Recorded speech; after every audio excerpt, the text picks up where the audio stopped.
Muito boa tarde a todos. Meu nome é Rui Lira, sou professor de endocrinologia, imagino endocrinologista no meio dos cardiologistas, né? Mas é uma honra estar aqui no Congresso da SOCESP. Queria agradecer ao Laboratório Biolab pela gentileza do convite. E antes de qualquer coisa, eu gostaria de passar um vídeo, a Biolab vai passar um vídeo para os senhores.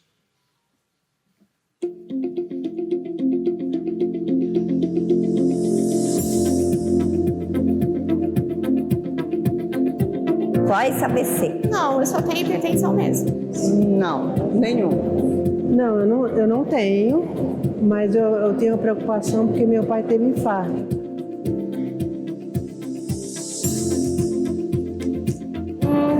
Não, exatamente não sei.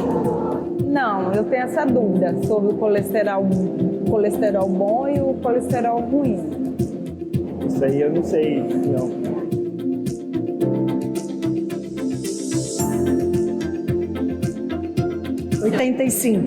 Não me lembro agora. 12 por 9, 12 por 8, que é o ideal para minha idade. É o que ela diz, né? Não tenho ideia.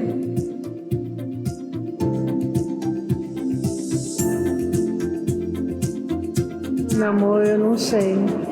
Vai acumulando as gorduras das placas, né, das artérias, né? Que vai entupindo. Sim, eu sei porque minha mãe faleceu de AVC. Então eu sei que entope as veias, aí não circula o sangue e dá causa do AVC.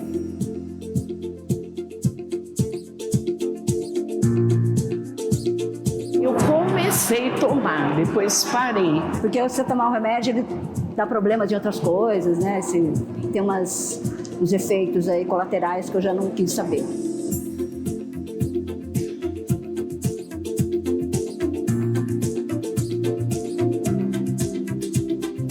Desemplaca Biolab. Para elevar a conscientização da dislipidemia. Para elevar o nível de prevenção. Para melhorar o controle. Hoje nos comprometemos a desemplacar. Junte-se a nós nessa causa. Desemplaca Biolab. Dislipidemia bem tratada. Meus amigos, dislipidemia. Nós sabemos que as doenças cardiovasculares dizimam milhões de vidas hoje, ontem e dizimará amanhã. E definitivamente nós temos muitos fatores que colaboram com essa questão e indubitavelmente a mais importante delas é a dislipidemia e particularmente a hipercolesterolemia. Então nesses próximos hora e meia, nós vamos discutir temas muito interessantes e abrangentes na perspectiva da dislipidemia. E para isso eu gostaria de chamar um time de craques que vai participar ao longo desse simpósio. O primeiro eu gostaria de chamar para compor a mesa o doutor Henrique Tria Bianco, que ele tem uma graduação em Medicina pela PUC de Campinas, doutorado em Ciências da Saúde, com a área de concentração em cardiologia pela Unifesp, pós-doutorado pela Unifesp, no setor de lípides, aterosclerose e biologia vascular. Eu gostaria também de convidar o Dr. Francisco Fonseca, que é professor adjunto livre-docente da disciplina de cardiologia, coordenador do setor de lípides, aterosclerose e biologia vascular da Escola Paulista de Medicina. E, finalmente, o Dr. Roberto Miranda, que é chefe do Serviço de Cardiologia da disciplina de Geriatria da Unifesp, doutor em Cardiologia pela Escola Paulista de Medicina e Fellow da European Society of Cardiology.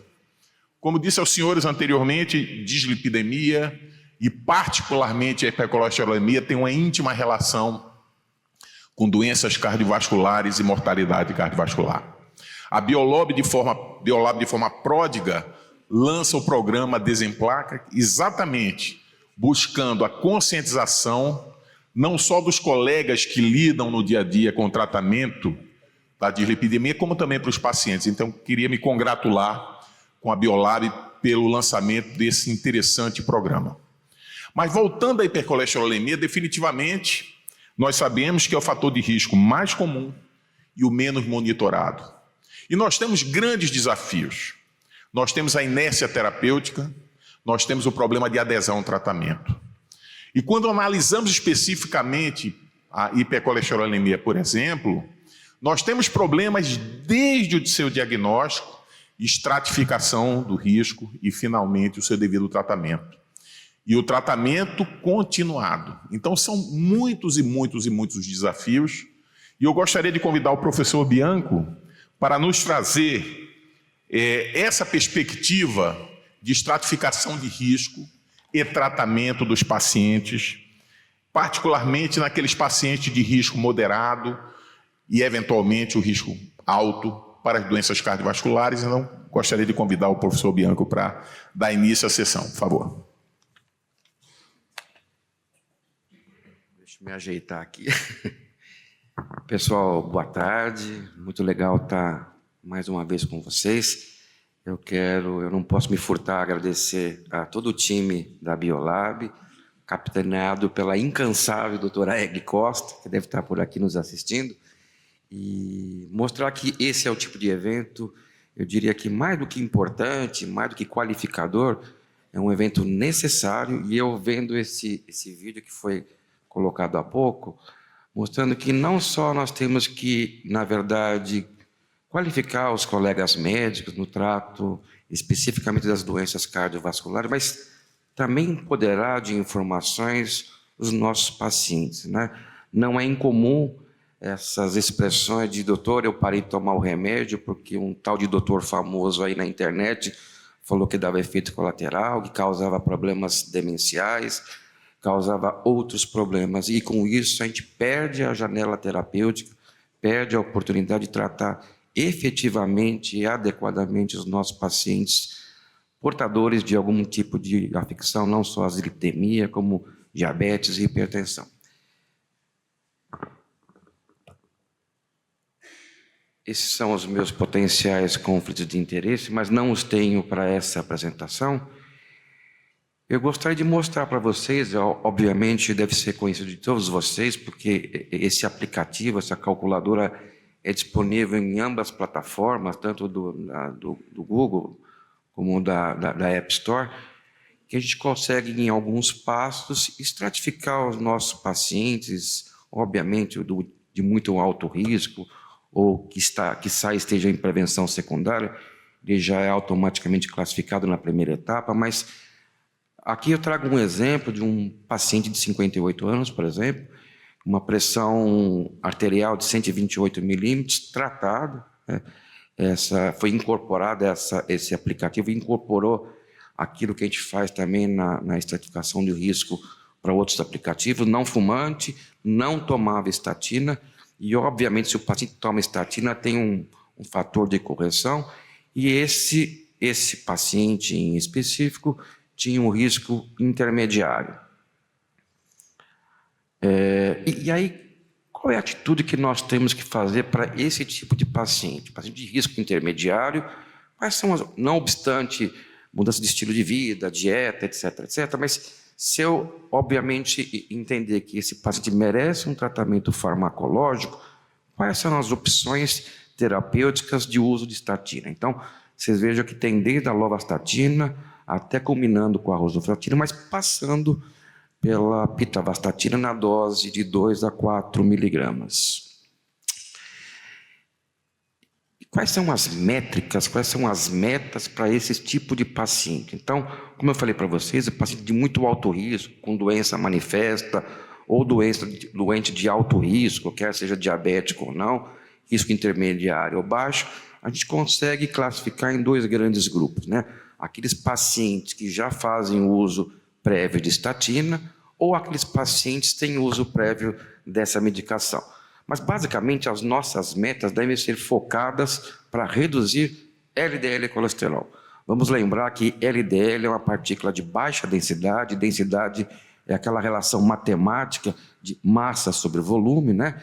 E a gente estima para esses pacientes, ou pelo menos preconiza para esses pacientes, respectivamente, menor que 50 para o muito alto risco, menor que 70 para o alto risco, para o risco intermediário, que é o caso desse exemplo que eu passei para vocês, menor que 100, e para baixo risco, obviamente, essa é uma situação que a gente não encontra frequentemente nos nossos consultórios, mas por baixo risco, a meta a ser atingida é menor que 130 miligramas por decilitro.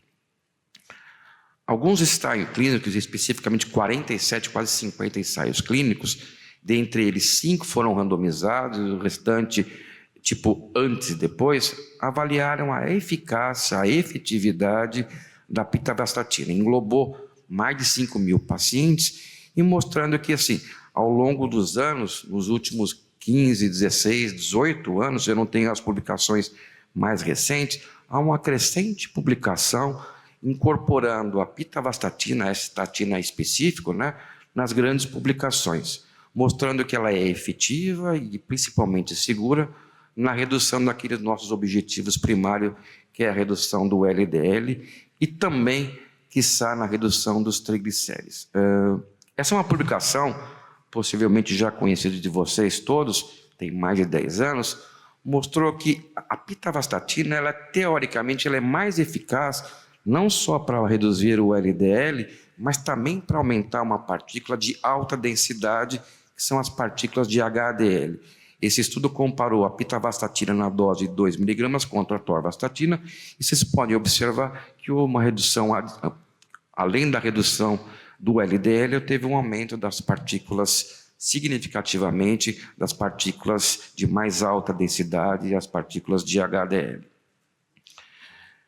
Existe sempre aquela especulação de que tomar estatina, além de efeitos cognitivos, além de efeitos hormonais, poderia colocar os pacientes em mais risco ou apresentar novos casos de diabetes, e nenhuma evidência de que a pitavastatina, especificamente, eu coloco isso para outras estatinas também, não há evidência de novos casos de diabetes, nem modulações expressivas naquele marcador de glicemia que é o HB glicada.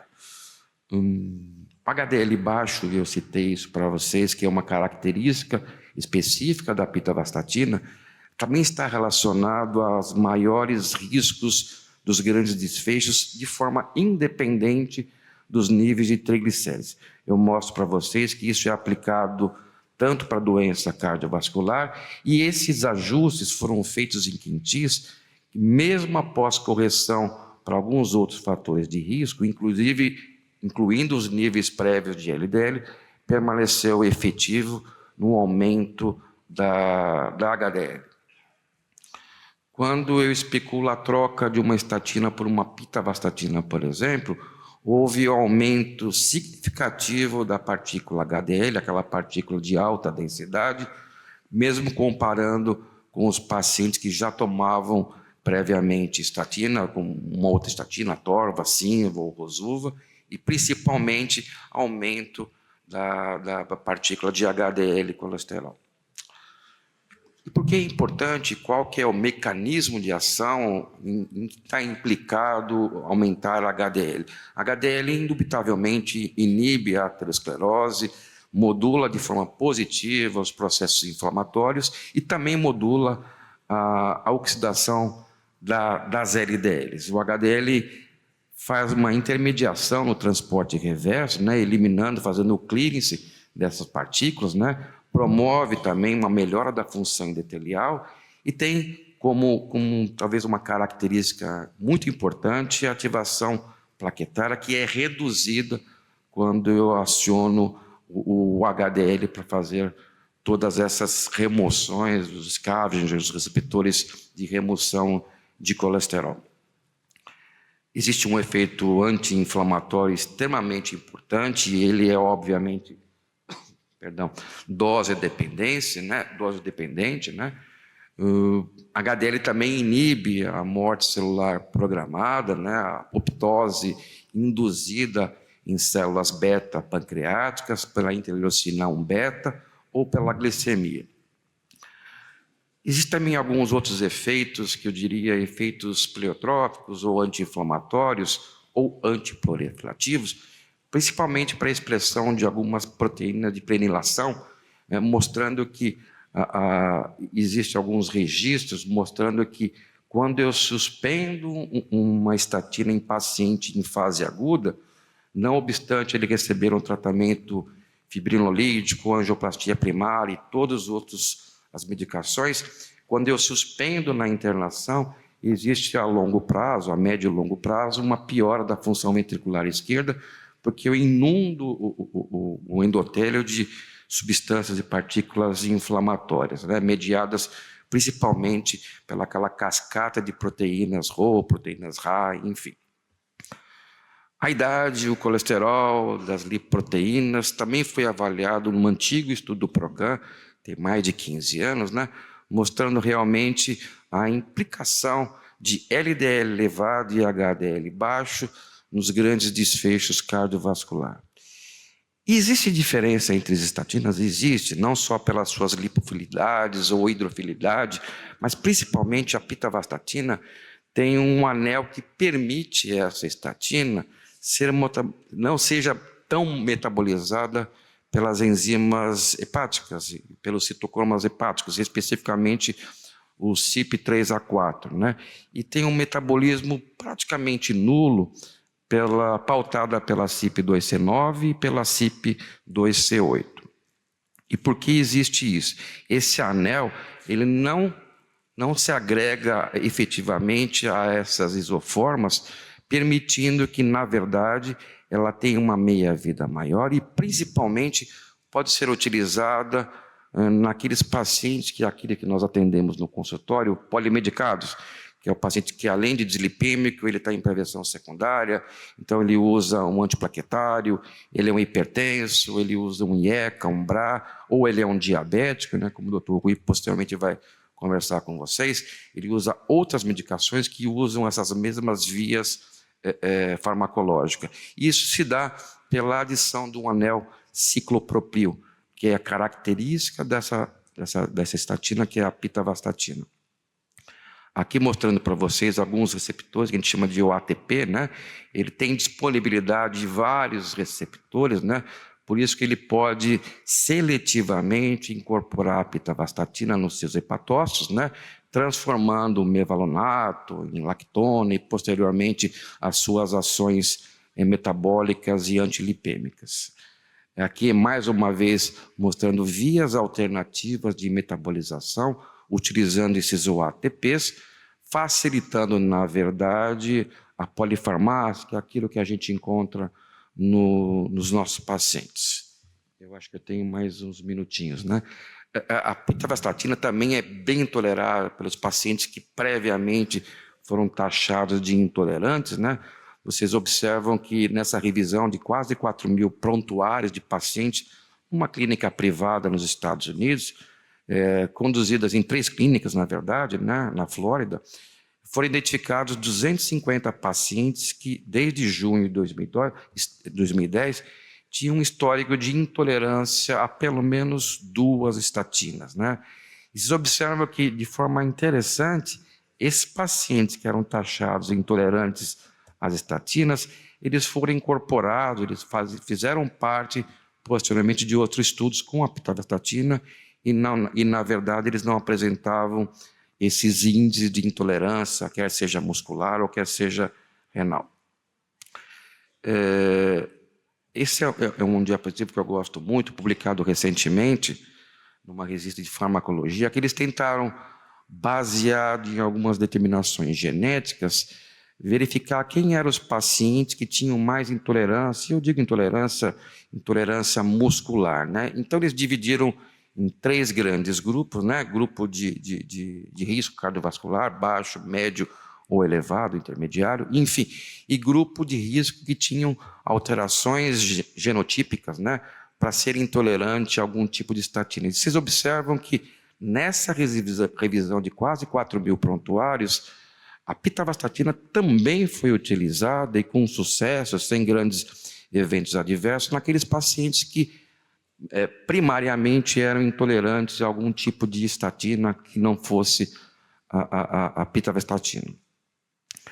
A Biolab conduziu um grande estudo, em parceria com outros laboratórios europeus, o Japan Study, né? Na verdade, era um estudo que era aberto, randomizado, e tinha como placebo o comparador. No segundo momento, adicionou-se a atorvastatina, ele teve duração de mais ou menos 12 meses, e esses pacientes eram pacientes de fase superaguda, e eles tinham a sua avaliação para verificar a redução de placa, né, através do ultrassom intravascular. E vocês observam que o volume de placa também se deu com o uso da pitavastatina de forma equivalente à atorvastatina, né? Embora o meu temático era falar de paciente de baixo risco ou risco intermediário, isso abre uma situação de discussão, mostrando que possivelmente esse paciente que era de fase aguda, então, portanto, ele iria se tornar um paciente de mais alto risco, eram pacientes previamente de baixo risco, porque eram pacientes de prevenção primária num primeiro momento, né? E mostrando que quando adicionado a pitavastatina, ela teve o mesmo efeito de redução de placa, de volume de placa, ou percentual de placa, que a atorvastatina. A pitavastatina tem algumas outras características, né, que é a pouca interação, como eu falei para vocês, por expor alguns OATPs, né, que são internalizadores de medicamentos, e ela é uma das que menos causa interações farmacológicas, né, por aquela propriedade farmacocinética que ela tem. A pitavastatina também não tem limitação de dose quando a gente usa associado a antirretrovirais, tanto inibidor da protease como moduladores da transcriptase reversa, e para isso foi desenhado e recentemente publicado o estudo REPRISE, né? O estudo REPRISE foi um estudo randomizado, né? Colocado em mais de 12 países, especificamente 145 centros, incluíram pacientes que inicialmente eram de risco baixo ou intermediário e que estavam em terapia antirretroviral para o vírus HIV. Os pacientes foram randomizados, então, para receber a pitavastatina na dose de 4 miligramas, e os critérios de inclusão foram esses, e a pontuação foi feita pela calculadora da American Heart, para verificar realmente qual era o extrato de risco a que esses pacientes pertenciam. E de uma forma bastante interessante, mostrou que houve redução de evento nesses pacientes no grupo ativo, né, sem, na verdade, macular os níveis de hemoglobina glicada, tanto no grupo ativo em dose maior, e a glicemia se manteve relativamente estável ao longo do período de acompanhamento. E mais interessante do que tudo isso é que o evento dor muscular ou fraqueza muscular foi basicamente muito semelhante aos pacientes de grupo controle. Obviamente, o paciente que toma estatina ele pode ter um pouquinho mais de incidência desses eventos musculares, mas geralmente eles são bem tolerados, são inicialmente e podem ser modulados com o passar do tempo. A conclusão do estudo REPRIVE, e esse é o meu último diapositivo, é que o estudo recrutou pessoas com HIV e essas pessoas portadoras da infecção pelo vírus de HIV tiveram uma redução dos seus eventos cardiovasculares, e esse é um dos poucos estudos que incorporou no seu estudo, no seu design, né, aproximadamente 35% de mulheres, coisa que é praticamente inédita na pesquisa clínica, onde a gente tem muito mais a prevalência do sexo masculino, a despeito de ter poucas mulheres, né? Eu termino a minha apresentação, eu vou deixar uns 2 minutinhos de lambuja para o meu colega Francisco, agradecendo mais uma vez a oportunidade de conversar com vocês, e me impactou muito esse vídeo, né? Nós temos que trabalhar com a comunidade médica, mas principalmente colocar informações adequadas para os nossos pacientes, para evitar que outros cenários sejam colocados, como o paciente não tomar medicação adequadamente, ou suspender eventualmente quando os seus níveis de triglicéridos, ou de colesterol, ou de diabetes estiverem adequados. Mais uma vez, muito obrigado, e depois a gente bate um papinho posteriormente. Um abraço.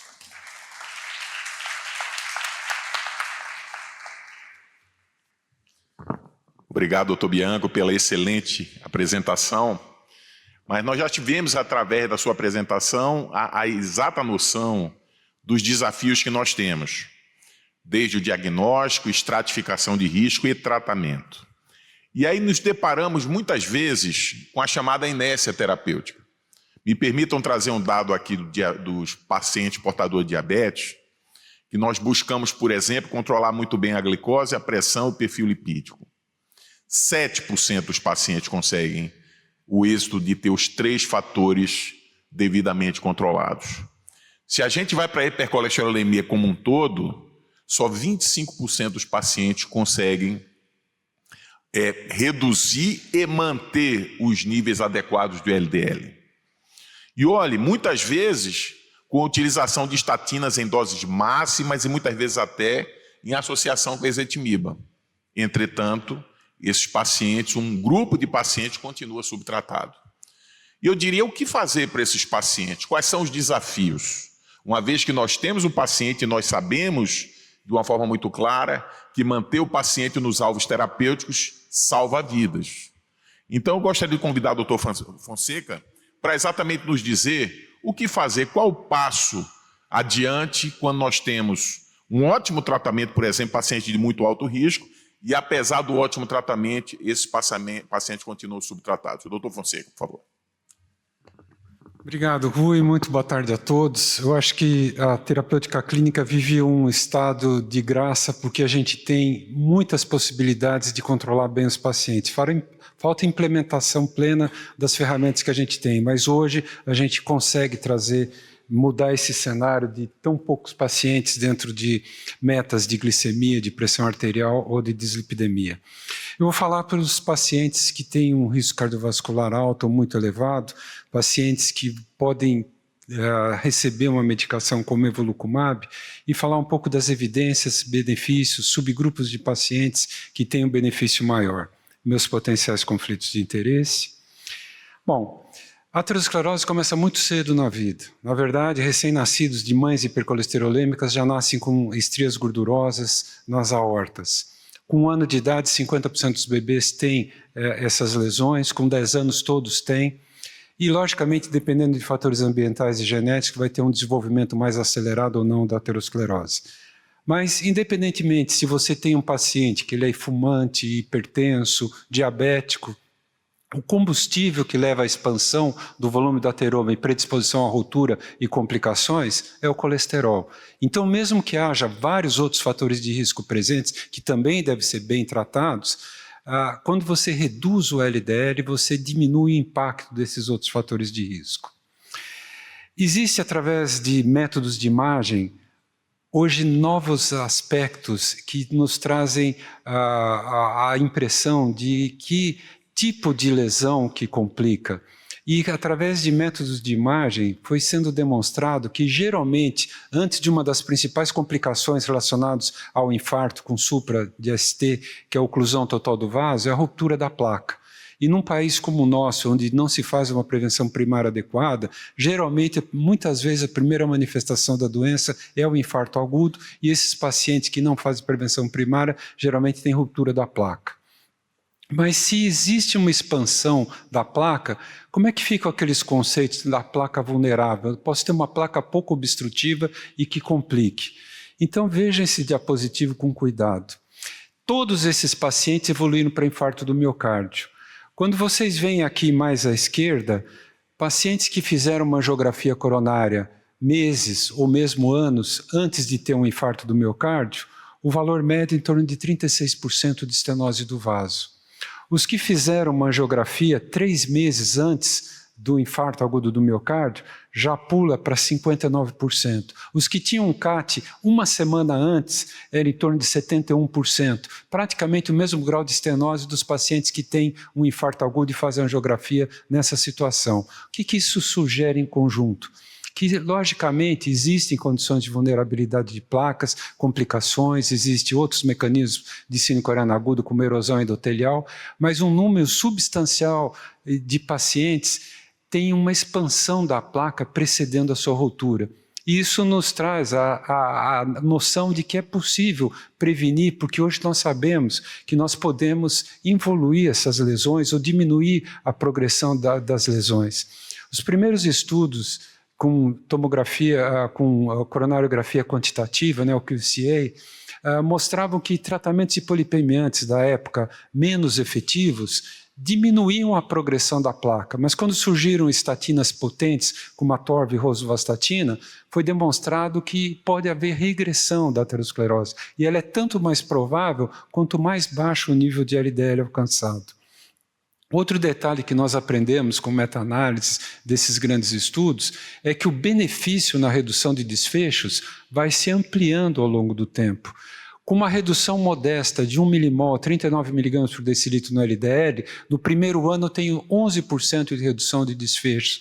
Mas se eu mantiver esse paciente por 5, 6 anos, pula para 36%. Se eu tiver uma redução mais contundente, 1,8 moles de LDL colesterol reduzido, eu vou para mais de 64% a partir do 5º ano. Então a noção é quanto antes, mais intenso e por maior tempo eu faço a exposição a esse nível mais baixo de colesterol, maior o benefício que eu tenho.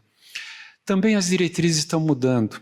Você tem a síndrome coreana aguda e tem diretrizes europeias já te facilitando a vida, porque reconhece com base naquele paciente que está no primeiro dia do infarto, com base no LDL desse paciente, com base na história, se toma estatina combinada com ezetimiba, eu posso já ter, no primeiro dia, a decisão. Eu vou dar uma estatina de alta efetividade, ou já vou dar um tratamento combinado, ou vou dar até mesmo um tratamento triplo, colocando o inibidor de PCSK9 já no primeiro dia. Porque eu posso ter um paciente que estava em uso de estatina efetiva ou combinada com ezetimiba e que infartou, ou que tem os valores lipídicos prévios mostrando que, mesmo com essa terapêutica, está bem suficiente para alcançar a meta hoje preconizada para esses pacientes. Houve uma grande evolução no desenvolvimento dos anticorpos monoclonais. Os anticorpos monoclonais inicialmente eram todos murinos, vieram a forma quimérica, que também tinha uma quantidade razoável do camundongo, os menos, a partir do momento que se teve anticorpos humanizados, diminuiu a imunogenicidade, mas nos anticorpos totalmente humanos se tem a comprovação em longo prazo da manutenção da eficácia sem produção de autoanticorpos que possam diminuir a eficácia do tratamento, e esse é o caso que a gente tem com o evolucumab, com os anticorpos totalmente humanos. Existem diferenças importantes entre os tratamentos com os biológicos, que são grandes moléculas, esses anticorpos, em relação aos fármacos, as pequenas moléculas. Primeiro, a especificidade é muito maior com o anticorpo monoclonal. Segundo, é uma molécula grande, geralmente não atravessa a barreira hematoencefálica, então se torna segura. Outro detalhe importante é que o metabolismo, quando você tem o complexo antígeno-anticorpo, existe um fragmento FC que se acopla à membrana de uma célula inflamatória, permite a endocitose e a degradação desse complexo antígeno-anticorpo.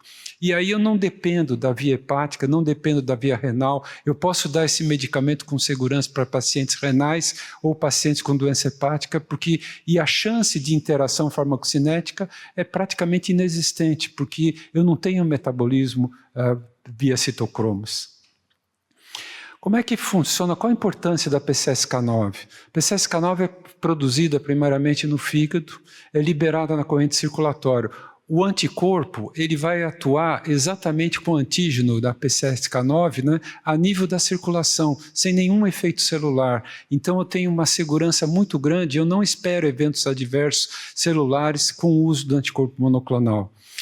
Quando você reduz a quantidade de PCSK9, que ela uma vez no plasma, ela se autoativa e vai se complexar com o receptor de LDL, levando a sua degradação. Quando eu uso o anticorpo, eu diminuo a quantidade de PCSK9 circulante e com isso eu diminuo a degradação do receptor de LDL. E o receptor de LDL pode ser reciclado centenas de vezes e nós temos quase 1 bilhão de receptores de LDL no fígado. Então vocês imaginam por que um anticorpo pode ser tão efetivo e reduzir em 60%, 70% o LDL colesterol, porque com a menor degradação de receptores há uma muito maior captação de LDL e se torna extremamente ativo, mesmo em pacientes que têm defeitos de receptor ou outros defeitos genéticos relacionados a uma hipercolesterolemia primária.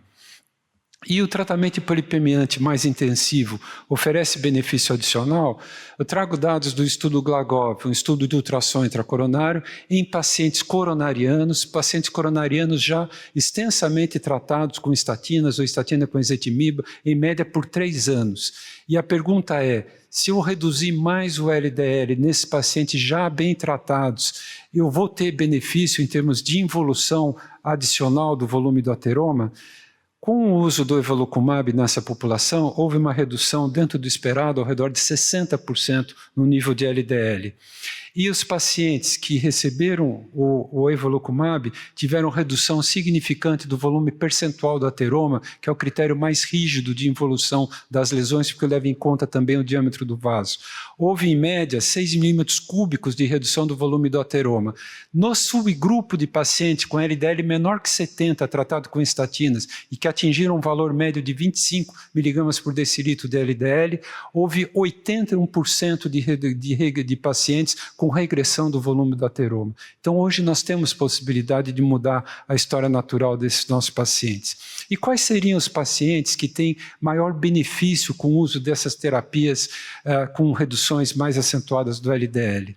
Se a gente olhar dados do estudo Furrer, 27 mil pacientes, a exposição ao medicamento reduziu em torno de 60% o LDL, atingindo uma mediana de 30 miligramas por decilitro.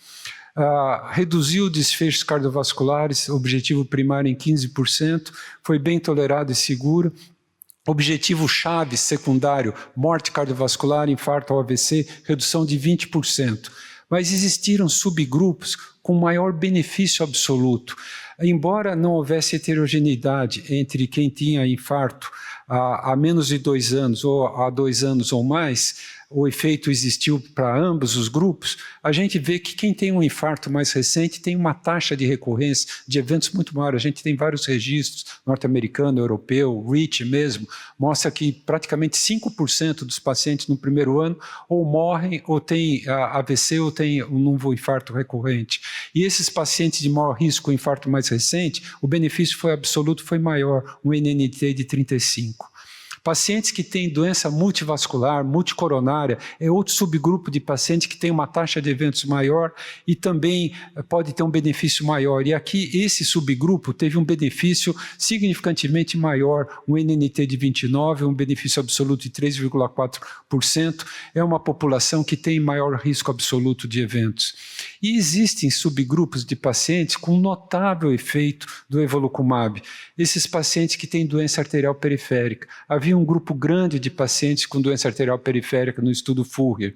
E esses pacientes, a redução dos principais desfechos cardiovasculares foi da ordem de 4,8% do risco absoluto. Um NNT em 2 anos e meio de apenas 21. E aqui vocês veem os desfechos, redução de 43% no objetivo de morte cardiovascular, infarto ou AVC. E nos pacientes que têm doença arterial periférica, qual o efeito do evolocumab em termos de doença arterial periférica? Porque a gente sabe que sempre foi uma coisa crítica, né? Os pacientes graves, geralmente diabéticos, fumantes, com isquemia crítica, com amputação, pacientes que precisam de revascularização de urgência. Olha o efeito que teve o evolocumab nessa população, 42% de redução de eventos vasculares periféricos, MEIRS, e houve redução da incidência de amputações, de necessidade de evolução para isquemia crítica, revascularização de urgência, ou seja, mudando a história natural desses pacientes. E tem o grupo que está mais inflamado, tem PCR elevada. Olha que interessante, o braço placebo reproduzindo o que vários estudos observacionais mostraram. Se eu tenho a PCR menor que 1 a 3 ou acima de 3, todos esses principais desfechos cardiovasculares, você vê de maneira escalonada um aumento de desfechos no braço placebo do Furrer. E olha o que acontece quando você dá o evolocumab. Quanto maior o estado inflamatório, maior o benefício absoluto e redução de risco relativo que você tem pelo tratamento. Ou seja, mesmo sem ter um efeito direto anti-inflamatório, a redução adicional do colesterol reduz o impacto desses pacientes de maior risco por estarem em estado pró-inflamatório. É seguro reduzir acentuadamente os níveis de LDL em longo prazo? Então, o primeiro detalhe foi uma avaliação sistemática da função cognitiva num grupo de pacientes do estudo Furrer, e foi o estudo Ebbinghaus. E não se comprovou, ao longo de 2,2 anos de segmento desses pacientes, nenhum comprometimento do estado cognitivo. E agora a gente tem a extensão do estudo com mais 5 anos, totalizando 7 anos, nenhum comprometimento do estado cognitivo. E eu lembro, esses pacientes tiveram uma mediana de 30 miligramas, um grupo grande de pacientes teve LDL menor do que 20, mais de 500 pacientes teve LDL menor do que 10, não se viu nenhum grau de descontinuidade de tratamento de eventos adversos ou comprometimento cognitivo. Quando se divide em intervalos de valores de LDL, aqui em milimol, meio milimol significa menos do que 20 ou menos do que 18 miligramas por decilitro de LDL, e a gente compara por quem ficou com 100 miligramas de LDL, nenhuma diferença em eventos adversos sérios, em descontinuidade de tratamento por evento adverso, em novos casos de diabetes, em alteração de glicemia, alteração de glicada, câncer, catarata, enfim, não se viu nada. Agora a gente tem o paciente infartado. E esse paciente infartado, ele tem um alto risco cardiovascular. Nos primeiros 4 anos, os principais desfechos ocorrem em 15% desses pacientes, e ele vive um estado pró-inflamatório, ele vive um estado pró-trombótico. Muitos pacientes têm desordens lipídicas ou estão longe de ter uma meta de LDL alcançada. E aí tem um dado novo de um estudo europeu que quantificou na fase aguda do infarto os níveis de PCSK9 circulantes.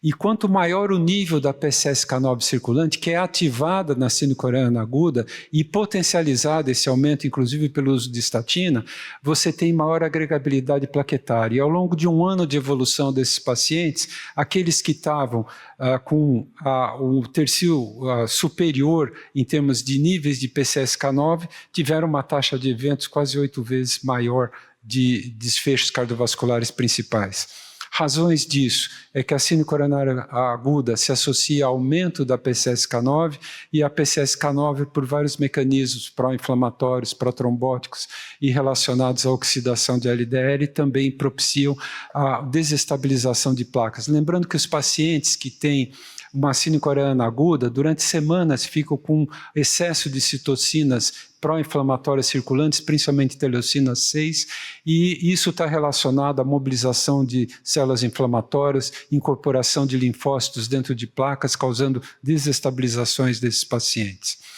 2 estudos, um com alirocumab, outro com evolocumab, na fase aguda do infarto, começando a tomar a medicação, no caso do Pacman, por multimodalidade de imagens, ultrassom intracoronário,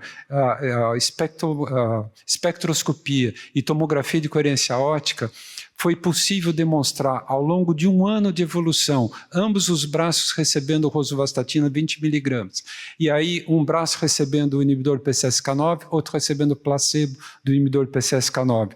Se demonstrou redução do volume percentual da ateroma, redução do núcleo lipídico, aumento da espessura da capa fibrosa, mostrando uma condição de estabilidade, resultados que já haviam também sido demonstrados na publicação do estudo Huygens com o evolocumab, mostrando que você aumenta a capa fibrosa, diminui o arco lipídico, diminui o infiltrado de macrófagos, ou seja, no topo do tratamento com estatina, a adição do inibidor PCSK9 trouxe condições de estabilidade da placa ao longo desse primeiro ano, que é exatamente o ano onde você tem a maior recorrência de eventos por aqueles fatores que eu citei.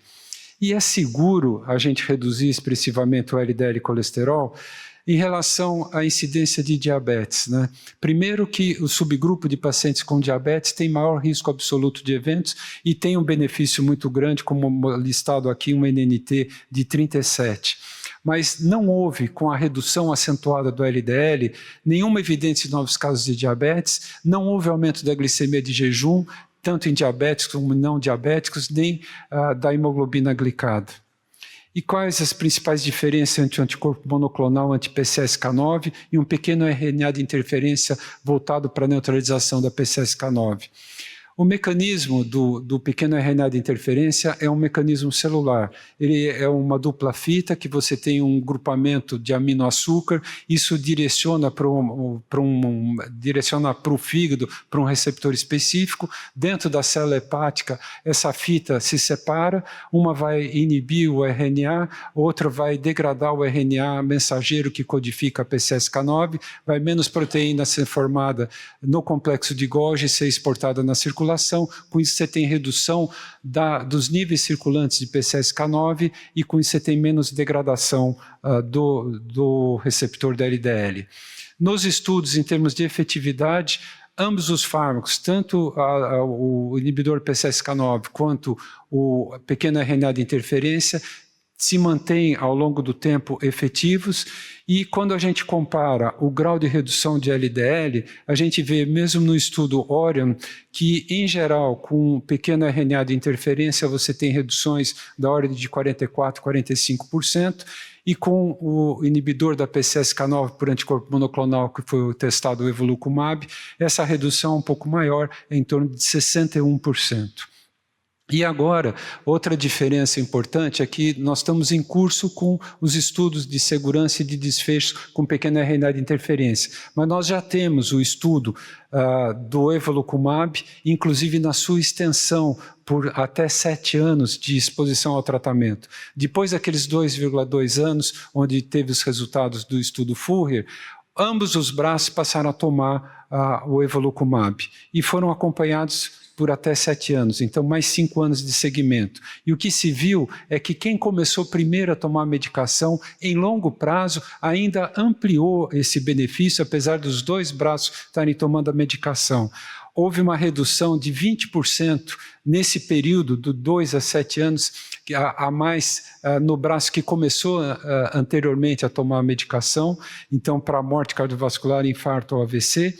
E um dado muito importante, a exposição em longo prazo de quem começou primeiro a tomar a medicação, ao longo desses 7 anos, vejam que houve redução de morte cardiovascular que não havia sido observado ao longo dos 2 primeiros anos do estudo. 23% de redução de morte cardiovascular.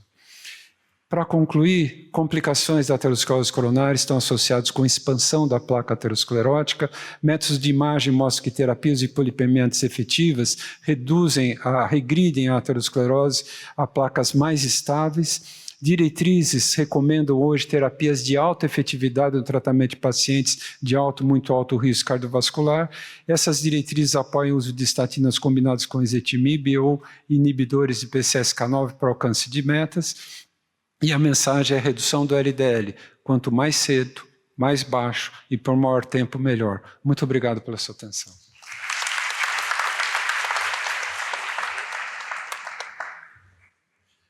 Obrigado, doutor Fonseca. Então, nós estamos aí diante da caminhada do paciente portador de hipercolesterolemia.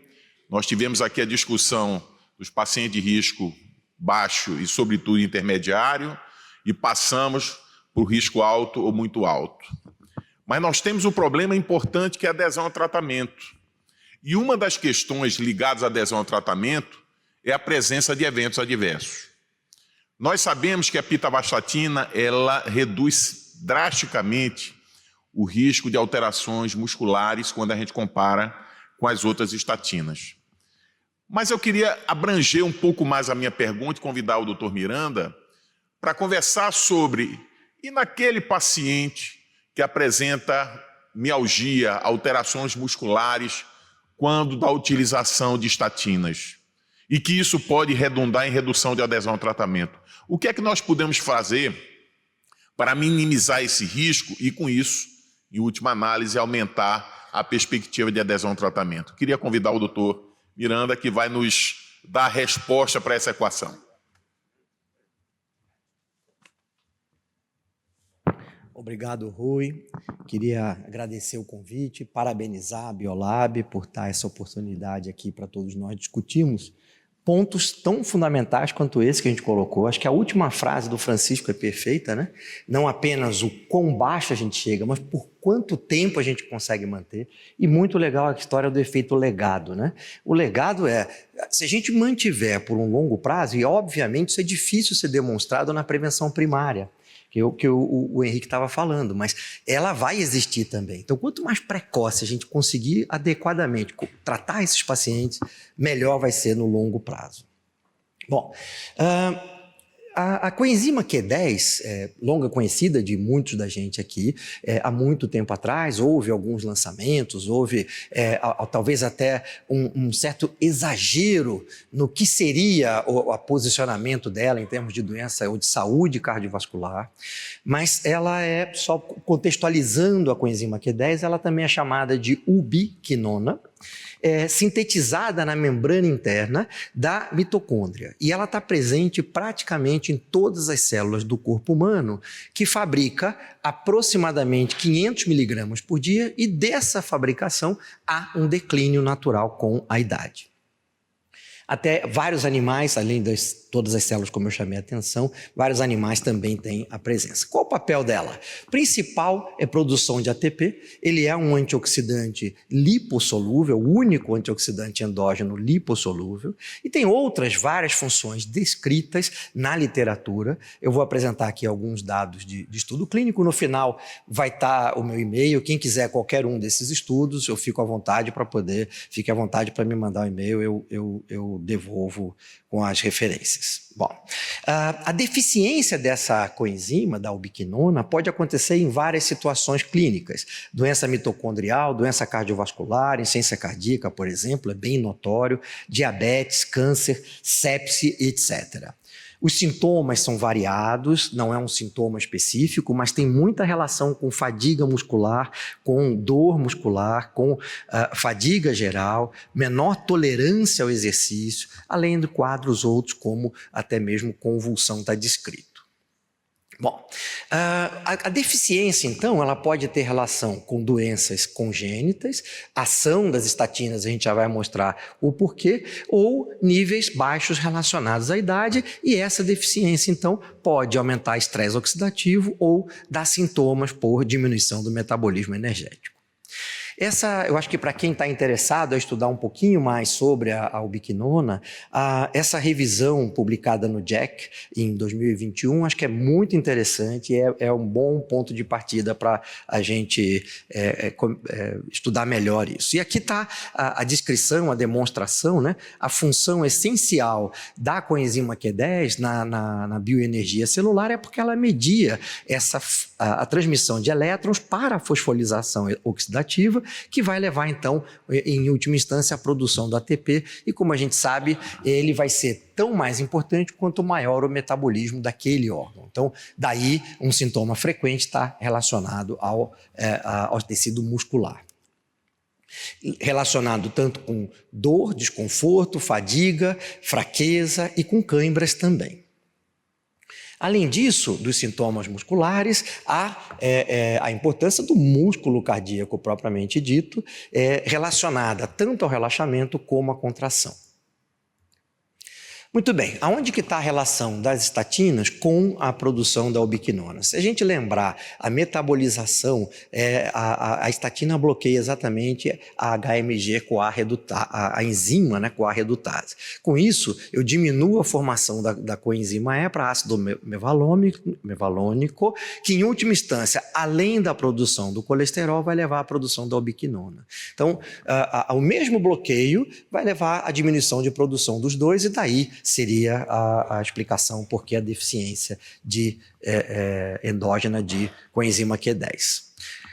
Os sintomas musculares, né? As dores, desconforto, fadiga, a gente sabe que a utilização das estatinas diminuem eventos cardiovasculares, ficou muito bem demonstrado nas duas apresentações anteriores, morte cardiovascular e complicações dos desfechos cardiovasculares, AVC, infarto, doença vascular periférica e todas as perdas de funcionalidade que isso está associado.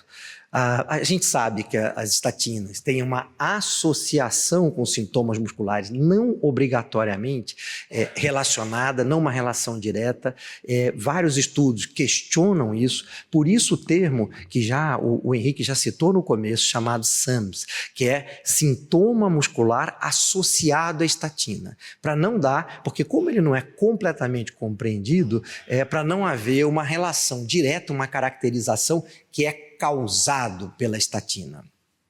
Mas é fato que a razão mais comum para a interrupção, a adesão para qualquer tratamento crônico, a gente sabe que tem limitações importantes, várias. Mas para a interrupção, por conta do paciente e por eventos adversos, a gente sabe que esses sintomas musculares são o mais comum. Isso está em torno, em estudos epidemiológicos, de 10 a 25% dos pacientes se interrompem por esses sintomas. A grande dificuldade, às vezes, é o que fazer com esse indivíduo que criou uma barreira, ele não quer mais tomar. A gente tem várias alternativas que a gente pode lançar a mão, né? Tanto para prevenção como para tratamento de prevenção secundária. Podemos diminuir dose, podemos trocar de estatina e com isso ter menos eventos adversos, podemos combinar fármacos como a PCSK9, a ezetimiba, podemos, até estudos que já foram feitos usando em dias alternados, e uma alternativa que a gente hoje passa a ter a disponibilidade é a utilização, a associação com a coenzima Q10. Bom, essa é uma meta-análise de estudos em pacientes que tinham dor muscular associado com a estatina. E nessa meta-análise foram incluídos 12 ensaios clínicos randomizados, controlados com placebo. Eram pacientes com miopatia, caracterizada aqui como induzida. A idade média dos pacientes nesses estudos era de 58 até 63 anos. Envolveu um total de 575 pacientes, mais ou menos meio a meio para placebo ou tratamento ativo. Aqui uma questão da dose. Existe entre esses estudos uma grande variação de dosagem de utilização diária, mas a maioria acaba sendo, e parece ser a dose mais adequada, a dose de 200 miligramas por dia de uma coenzima de boa biodisponibilidade. E também variou um pouco o tempo de suplementação, entre 30 dias e 3 meses. Muito bem. O resultado final, utilizando um score para os sintomas musculares, usando escalas, houve uma redução de dor muscular estatisticamente significante, houve redução de fraqueza muscular, houve redução de cãibras e uma redução também de fadiga. Quando se analisou isso estatisticamente, fazendo uma correlação multivariada, a gente tem uma manutenção da relevância, da significância estatística, tanto para a dor muscular como para a fraqueza, mas passa, apesar da tendência de benefício ser o mesmo, a linha toca a linha aqui de neutralidade, tanto para cãibras como para fadiga muscular. Um outro estudo já utilizou incluiu 60 pacientes com intolerância à estatina, com dor muscular, a idade média de praticamente 60 anos, ficou 1 mês sem tomar a estatina. Se as enzimas musculares transaminases estivessem aceitáveis, esses pacientes então receberiam de novo a estatina durante 1 mês sozinha. E após 1 mês se introduzia duplo cego e randomizado a coenzima Q10, apenas 100 miligramas dia, e o outro grupo placebo durante 3 meses. O que aconteceu com essa casuística? Então aqui está o baseline, né? Em clarinho o placebo, em escuro a coenzima Q10. Então os indivíduos no início, bem equivalentes à prevalência de sintomas musculares. 1 mês depois, havia sim um pequeno incremento nos sintomas, não estatístico, mas um pequeno incremento nos sintomas relacionados ao grupo que estavam usando a estatina e não aqui. Porém, logo depois, quando se introduziu a coenzima Q10 e 3 meses depois dessa introdução, havia uma redução estatisticamente significante do grupo tratado com a coenzima Q10. Muito bem, vou falar agora bem rapidamente só do sintoma de fadiga, que é um sintoma descrito como um cansaço incomum, que não pode ser explicado por um esgotamento físico ou mental, por exemplo, após grandes esforços, e que não é suficientemente recuperado pelo repouso regular e pelo sono. A gente vê isso com uma certa frequência em consultório, que é aquele indivíduo que tem um quadro temporário. A gente tem visto muitos pacientes aí pós-quadros virais, então pós-Covid, pós-dengue, a gente vê muito paciente com fadiga. A maioria, ainda bem, é temporária, e quando ela dura mais de 6 meses, ela é chamada de fadiga crônica. A prevalência varia, e a temporária de 4% até 45%, dependendo da situação, e a crônica é estimada entre 2% e 11%. Tudo estatística americana. A etiologia não é muito bem compreendida, mas claro que se pensa na disfunção mitocondrial, claro que se pensa em estados pró-inflamatórios. Bom, e apenas como um exemplo de estudo nessa área, a gente tem essa meta-análise da suplementação de coenzima Q10 em pacientes com fadiga. Essa meta-análise mistura pacientes de patologias muito diversas, né? São 13 ensaios clínicos controlados com placebo, e são pacientes com etiologia diversa: insuficiência cardíaca, obesidade, câncer de mama, doenças neurológicas, etc. Mas um total de 1.100 pacientes, com idade média de 50 anos, e utilizou-se de 60 até 500 miligramas dia por 4 a 24 semanas. E a avaliação foi feita com o score de fadiga antes e após o tratamento. Aqui estão todos os ensaios, cada um deles, cada uma das patologias, o tempo de segmento. Mas vamos ao resultado. Então, claro que misturando doenças absolutamente diversas e a gente precisando investigar melhor cada uma delas, mas o que houve é que o grupo que utilizou a coenzima Q10 teve uma redução significativa, estatisticamente significante, dos scores de fadiga em relação ao placebo.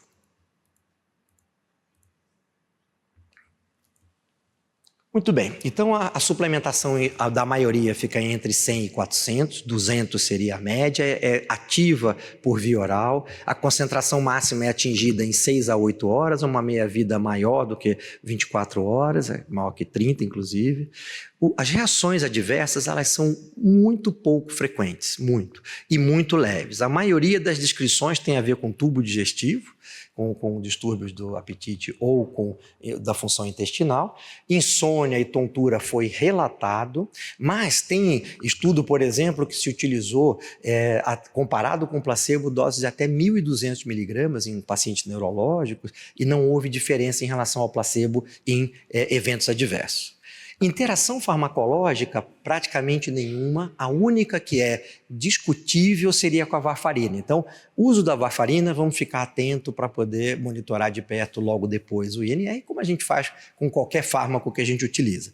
Mas não é garantido, porque teve estudo que pareceu mostrar interação e teve estudo que não mostrou nenhuma interação com a varfarina. Muito bem, para resumir e concluir essa apresentação, eu queria destacar que a coenzima Q10 é um composto de ocorrência natural e que tem um papel fundamental na energia celular, como a gente sabe. A depressão tecidual acontece com o uso da estatina, e que pode resultar em sintomas musculares. A suplementação da coenzima Q10 ela é efetiva em pacientes com sintomas induzidos pela estatina, mas é fundamental que a gente sempre verifique a possibilidade de outras doenças, tá? Interações farmacológicas, a vitamina D muito baixa, hipotireoidismo, entre outros problemas. Há também algum benefício já demonstrado em fadiga. Existem estudos em várias outras indicações, como por exemplo na miocardiopatia, porém são necessários muito mais estudos antes da gente pensar em utilizar nesses outros quadros. E a posologia, apesar de ter variado, em geral, na maioria, a efetividade é boa a partir, usando-se 200 miligramas por dia. Aqui estão várias das referências, quem quiser pegar. Aqui está disponível, então, o meu e-mail. Quem quiser, a gente vai ter oportunidade de trocar uma ideia aqui, mas quem quiser depois mandar alguma questão ou pedir alguma referência, é só mandar. E pela atenção dos senhores, eu agradeço muito. Muito obrigado. Obrigado, doutor Miranda, pela excelente apresentação. Estamos abrindo aqui para perguntas, comentários, tá? Mas vamos começar aqui o nosso bate-bola. Deixa eu falar com o doutor Fonseca. Qual é o percentual? Existe a questão dos pacientes de muito alto risco cardiovascular, que tem um LDL-alvo menor que 50. Qual é o percentual de pacientes que atingem o LDL menor que 50 com associação de estatinas com altas doses de ezetimiba? Bom, especificamente nessa combinação, eu não desconheço os dados porque não é tão utilizada, né? Deveria, mas na prática não é. A gente vê dados, por exemplo, de controle, tem um trabalho do Rochinha lá em Curitiba, né? Fazendo levantamento de dados, uma minoria, 90 e tantos % dos pacientes não estavam atingindo as metas com o controle habitual que tinham. A gente tem os estudos da 20 na Europa, tem estudos, registros nos Estados Unidos também, que infelizmente o percentual de pacientes dentro da meta é muito pequeno. E não deveria, a gente tem medicação para isso, né? Mas infelizmente muita gente usa estatina de baixa eficácia ou intermediária eficácia no paciente de alto ou muito alto risco, que deveria utilizar uma estatina mais potente, especialmente em combinação. Quer dizer, se trata, ainda é um percentual dos tratados estão, vamos dizer, mal tratados, não estão tratados de forma intensiva o suficiente, né? Mas eu acho que isso vale para toda doença não transmissível, ou doença crônica isso não é aplicável transmissível, não né? só para estatina, vale para né? hipertensão, vale para diabetes, que é a tua especialidade, vale para... É extremamente ruim o atingimento de meta quando a gente olha uma casuística maior. Se a gente olha pontualmente, serviços muito especializados, se a gente olha, às vezes, o consultório do colega que está ali muito em cima do paciente, é uma coisa. Mas quando você generaliza, é muito baixo, infelizmente. A gente fez um levantamento, estudo épico, né, estudo populacional de informações da comunidade. Então, quando eu presidi a SOCESP, começou esse estudo. E foram coletados dados de unidades básicas de saúde, e a gente queria ver quem tinha uma glicada abaixo de 7, LDL abaixo de 100 e pressão arterial menor que 140/90. Foi em torno de 4.800 pessoas em várias cidades, né, várias unidades. Sabe quantas pessoas estavam com os 3 controles? Nenhuma. E olha que não estava falando de meta rígida, hein? 100 de LDL, 7 de glicada e pressão 140/90, né? Os dados são piores do que os americanos, e falam de 7%, né? Conseguimos ganhar dos americanos quanto a isso. Rui, se me permite, a questão de uns 7, 8 anos atrás, nós fizemos uma pesquisa, obviamente uma pesquisa encomendada, contato telefônico, englobando várias regiões do país, norte, sul, leste, oeste, para verificar a percepção do problema da tal da dislipidemia ou do colesterol elevado, como era aplicado, né? Menos do que 15% sabia o que era o colesterol e qual que era a sua implicação com o dano cardiovascular, né? Quer dizer, na verdade, parte do princípio que ele não sabe o que está acontecendo e muito menos tem informações de como se deve tratar e doses adequadas e atingimento de metas, né? Essa é uma situação extremamente lamentável, por isso que eu acho que programas como esse servem para conscientizar não só a comunidade médica, mas também os pacientes, né? Sem dúvida. Vamos à pergunta. Bom, eu tenho uma pergunta. Primeiro, parabenizar a mesa. Eu queria perguntar, o paciente o Evolucumab é um belo do medicamento, não tem dúvida nenhuma, ela traz uma redução muito significativa de LDL. Reduz evento. Agora, como é que a gente pode prescrever um medicamento tão caro, manter o tratamento de forma eterna, que o tratamento tem que ser ad eterno? Eu realmente tenho uma dificuldade muito grande. E como vocês estão comentando, a grande maioria dos pacientes estão tomando estatina de baixa potência, não estão tomando estatina de alta potência e não está associado com ezetimiba. O paciente que mais se beneficia é o paciente de muito alto risco. Muitos deles são diabéticos, são obesos. Você precisa dar medicamentos caros. Então, como é que faz? Ele não toma só um medicamento, ele toma vários medicamentos. Como é que você consegue? Eu queria saber a fórmula para conseguir tratar esses pacientes da melhor forma possível. Porque realmente eu não tenho conseguido. Eu posso entrar um pouquinho, porque Isso a gente se depara todos os dias com paciente diabético, né, Fonseca? É o paciente que precisa tomar antidiabético, que normalmente são caros, os melhores, antihipertensivo, hipolipemiante. Essa equação é muito complicada, porque nós vamos ter a nata, o creme de la creme da população que tem condições de tomar tudo isso e manter ao longo do tempo. Mas a grande maioria da população não tem sequer acesso ao básico. Então, eu acho também que é um desafio muito grande e eu diria que eu não sei falar dessa equação não, mas Fonseca vai responder a você. André, acho excelente colocação. E eu acho que é a arte médica que vai individualizar. A gente não pode constranger o paciente propondo um tratamento que ele não tem a condição de pagar pelo tratamento, ou utilizar a família inteira se cotizando para comprar durante 1, 2, 3 meses e interromper o tratamento. Então a gente tem que ter a sensibilidade de acordo com o padrão social do paciente e fazer o melhor que a gente pode. E esse melhor que a gente pode, às vezes, não é o medicamento top de linha que a gente vai poder oferecer, mas dentro da cesta básica do que ele consegue tomar, pelo menos a gente otimizar o máximo possível o controle dos fatores de risco e o nível de LDL, às vezes você fala, está em 90, e devia estar abaixo de 50, mas 90 talvez eu consiga pelo menos diminuir a progressão da aterosclerose dele. É o que eu posso fazer hoje porque ele não tem condição. André, acho que a provocação foi ótima. Eu acho que, claro, a gente vai ter que disponibilizar na rede pública para um perfil bem específico de pacientes, mas aqui é um depoimento agora. O Rui falou do paciente diabético, eu já tive, não foi só um caso, né? Paciente que tem condição, eu prescrevi evolocumab, aí volta, não usou, volta de novo, não usou, e ele precisou usar agonista GLP-1, precisou usar semaglutida, que é o mesmo custo, e ele não relutou, utilizou. Então, eu acho que tem uma coisa também, para quem tem condição, óbvio, né? Não podemos, como o Francisco falou, forçar quem não pode.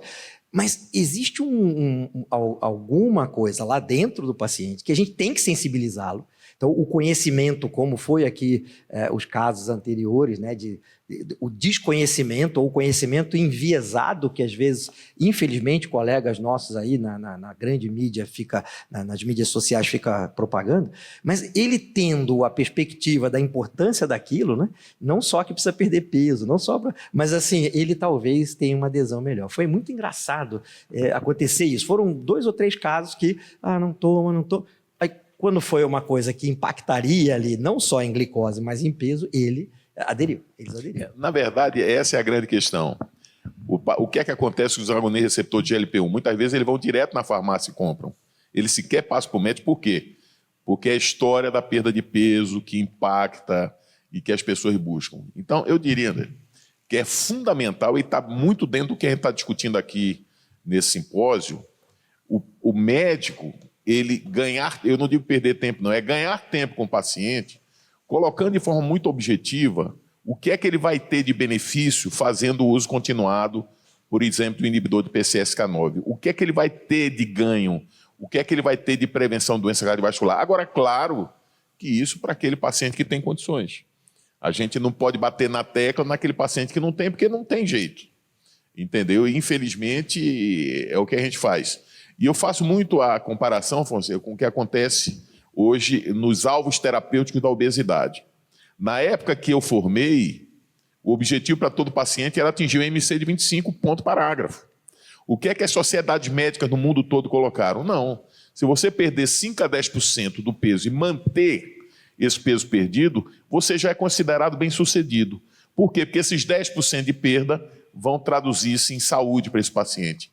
Vão traduzir esse benefício cardiovascular. Então, mesmo que o LDL não possa ser atingido porque o paciente tem uma limitação socioeconômica, quanto menor dentro da condição dele, melhor. Quer fazer um comentário, Bianca? Vamos passar para a Eu acho que era basicamente isso. Pode passar para o pessoal. Eu concordo com esse aspecto econômico, sem dúvida nenhuma. Eu não sei se o médico sozinho é o responsável pelo paciente que não está controlado. Porque se você pegar os estudos controlados, em que inclusive fornece medicação, os 2 estudos de diabetes, um deles o BARI 2D, sabe quanto por cento tinha controle de 3 fatores de risco? Hipertensão, glicemia e LDL, menos de 10%.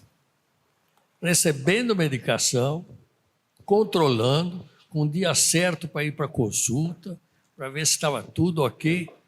Poxa, deve ter alguma outra coisa. Porque não é preço. Ninguém comprou a medicação. Ele recebe a medicação. Ele vai com consulta marcada com intervalos mais curtos. Ele tem que ser controlado para o estudo dar certo. E no final, o estudo não dá certo. Porque tudo que foi feito foi igual nos dois grupos. Será que é porque não estavam bem tratados? A ponto do Bernardo Léo chegar numa reunião em Pittsburgh. Ele foi no grupo que discutia só o diabetes. Ele falou, vocês não sabem controlar o diabetes. Vocês não estão controlando o diabetes. E falou para todos os outros endocrinologistas que estavam participando da sessão. Eu tenho uma pergunta para vocês três. Para os quatro, porque serve para o Rui também. Nós falamos em disfunção endotelial sempre. Disfunção endotelial na hipertensão, disfunção endotelial na dislipidemia, disfunção endotelial na aterosclerose, disfunção endotelial em tudo. Mas nós estamos tratando a consequência da disfunção endotelial e não a disfunção endotelial.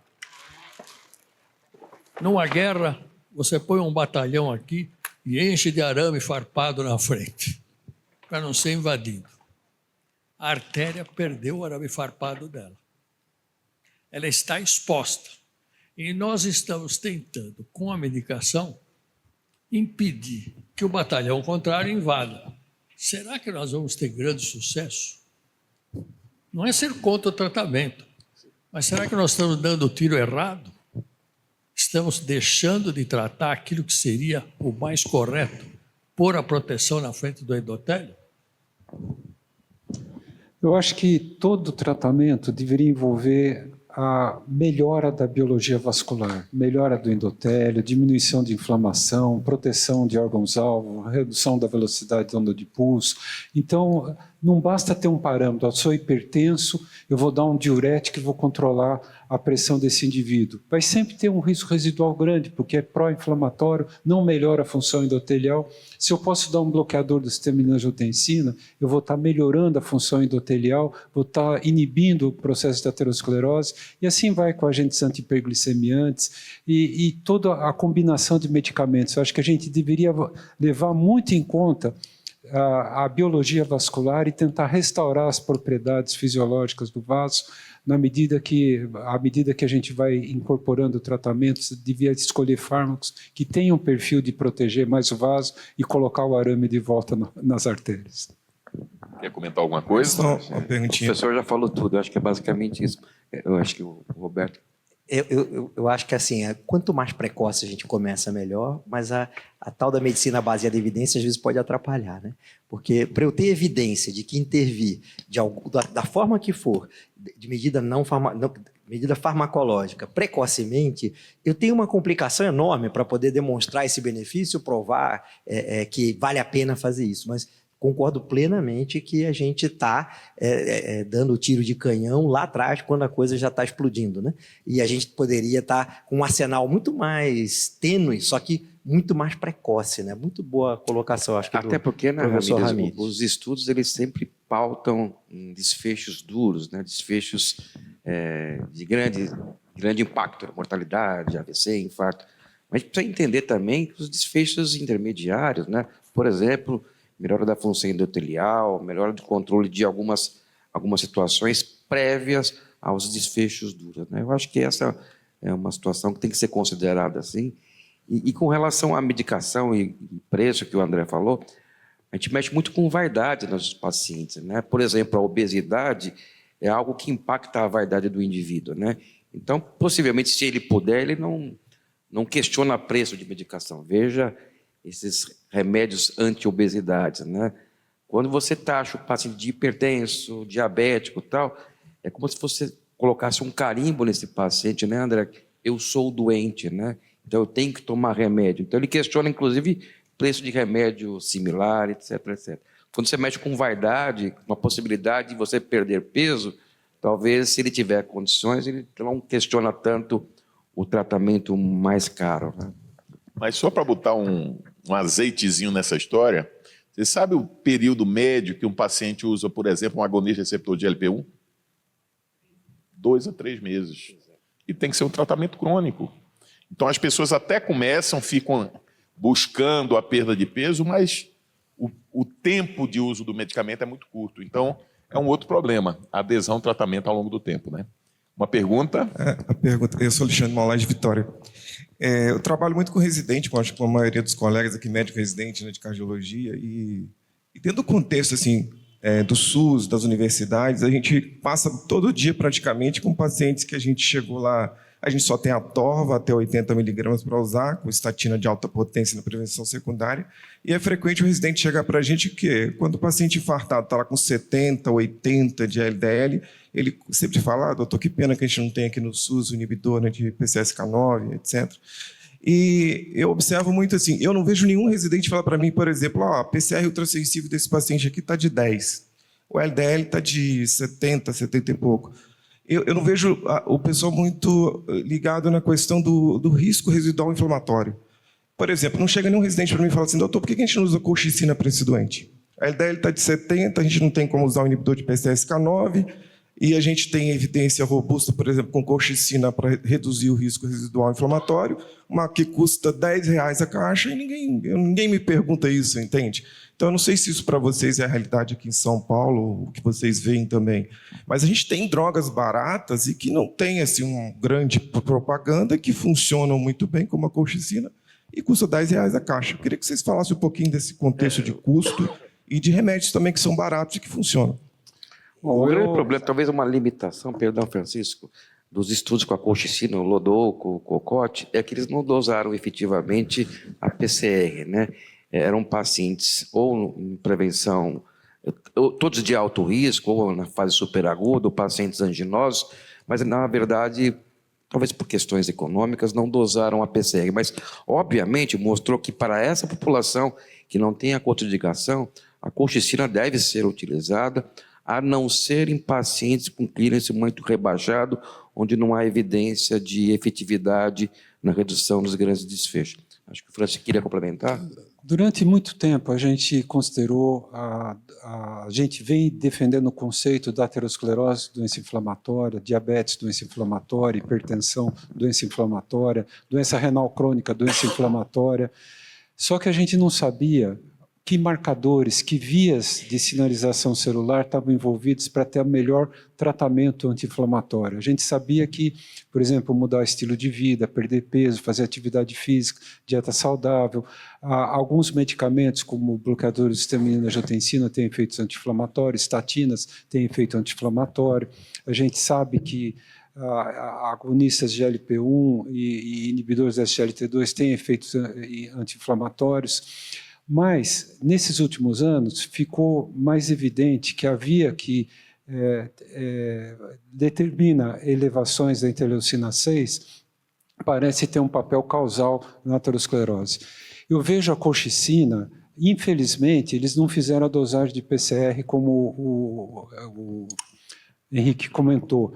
E eu acho que o resultado poderia ser até melhor, porque eles provavelmente incluíram pacientes sem estado inflamatório, por exemplo, na síndrome coreana crônica do Lodoco 2, e você dá um anti-inflamatório para quem não está inflamado, provavelmente você poderia ter um resultado melhor se você selecionasse os pacientes que tivessem aumento de PCR. Poderia ser um resultado ainda melhor e poderia ter um nível de evidência melhor e uma indicação mais clara nas diretrizes. Hoje a diretriz faculta para quem tem eventos recorrentes, para quem tem níveis de PCR elevada e com eventos recorrentes você pode ter um nível de evidência até na diretriz europeia, evidência A, mas 2B em termos de recomendação. Então, ainda não tem uma definição clara de você poder utilizar.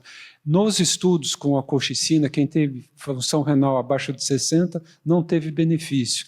E aí a gente espera que os novos tratamentos, anticorpos monoclonais, estão sendo desenvolvidos como o estudo Zeus em renal crônico, o estudo Artemis em síndrome coreana aguda, o estudo Hermes em pacientes com insuficiência cardíaca, fração de ejeção preservada ou moderadamente reduzida, todos com marcador inflamatório, PCR elevada, que o anticorpo neutralizante da interleucina 6 venha a trazer o benefício e confirmar aquilo que o estudo Cantos já sugeria como prova de conceito, que você tratar a inflamação, mesmo não modificando o LDL, você reduz desfechos cardiovasculares. Deixa eu fazer uma pergunta agora para Roberto. Coenzima Q10, você falou que a dose média é 200 miligramas. Quando pensar em aumentar e por quanto tempo utilizar? Você falou no teu estudo de 3 meses. Mas se esse paciente, eventualmente, quando ele começa a melhorar dessa dor muscular, quanto tempo depois de começar a coenzima Q10? E na minha percepção, Roberto, se você tem um paciente com dor muscular e tem melhora com a coenzima Q10, ele tem que fazer uso de forma continuada. Qual é o teu comentário em cima disso? Eu não tenho ainda a resposta clara para essa pergunta, né? O ideal é começar quando você interrompe, ou muitas vezes o colega interrompe, o ortopedista, reumato, fisiatra, começou a dor, ele dá aquela interrompida. O duro depois é reintroduzir. Muitos não querem reintroduzir. Então, eu começaria junto, ou até um pouco antes, a coenzima Q10, pensando na fisiopatologia, mas apenas pensando em fisiopatologia, não em resultado de estudo. E usaria pelo menos por vários meses, 3 meses a 6 meses, na fase inicial, com uma redução gradativa depois, para ver se o paciente tolera. Pio, olha, passei para dias alternados, né? E aí ele voltou a ter sintoma, volta a usar todo dia e fica. Deu para suspender? Eu acho que não precisa ser um remédio para ganhar para sempre. Se ele aderir ao tratamento, que a gente sabe que é modificador de doença, e conseguir tomar depois de algum tempo, seja pelo motivo que for, como eu disse, muitas vezes não tem explicação para o sintoma muscular da estatina. Então, seja pelo motivo que for, eu tentaria depois diminuir a dose, se der para diminuir, tentaria suspender. E quando aumentar? Eu acho que a dose de 200 miligramas é adequada. Eu acho que teria que ser patologias muito graves, como esses pacientes que têm um consumo catabólico muito alto. Não vejo problema nenhum de tentar, por exemplo, 400 miligramas por dia, não por evento adverso.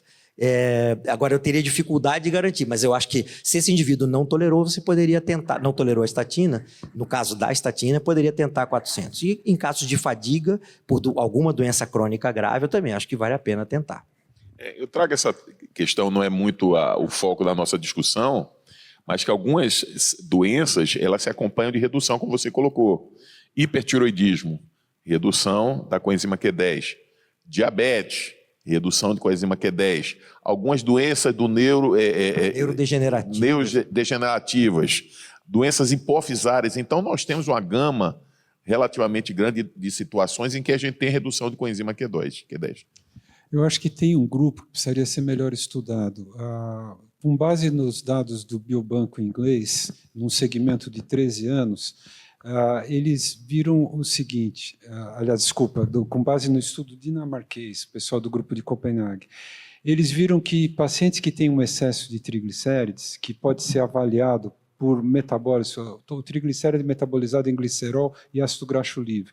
O ácido graxo livre sofre oxidação, entra no ciclo de Krebs, se transformando em acetil-CoA, que complexa com acetoacetato e entra no ciclo de Krebs. Toda vez que você tem um excesso de acetil-CoA e é produto do metabolismo da oxidação de ácido graxo livre, você não contém substrato para entrar no ciclo de Krebs, você forma corpos cetônicos. E eles mostraram que beta-hidroxibutirato e o glicerol, dividido em quartis, o quartil superior se associou com mortalidade total, mortalidade cardiovascular, mortalidade por neoplasia e outras causas de mortalidade, como se o excesso de energia mudasse a sinalização celular e associasse à mortalidade. Talvez nesses pacientes a coenzima Q10 possa ter um benefício. Perfeito. Mais alguma pergunta?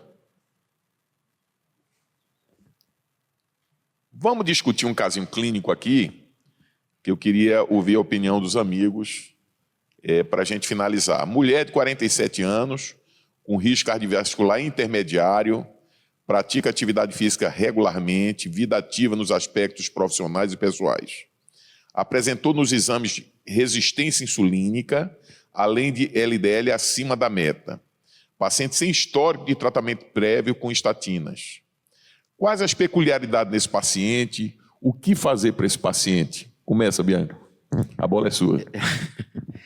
Eu acho que o Francisco foi muito feliz no seu último slide, mostrando que iniciar o tratamento precocemente por muito tempo e não interromper. Então, essa paciente, acho que ela é de risco intermediário, né? E eu entraria com tratamento farmacológico, eventualmente com uma estatina talvez não tão potente assim, mas teríamos... O tempo está esgotado, né? Mas eu iniciaria o tratamento farmacológico a despeito de orientações de mudança de estilo de vida. Eu acho que nós terminamos o tempo, né, Glenn? Já fomos orientados, terminamos o tempo. Eu queria, mais uma vez, agradecer a Biolab pela gentileza do convite de estar aqui com amigos cardiologistas. Parabenizar a todos pela apresentação e agradecer a presença de todos. Obrigado.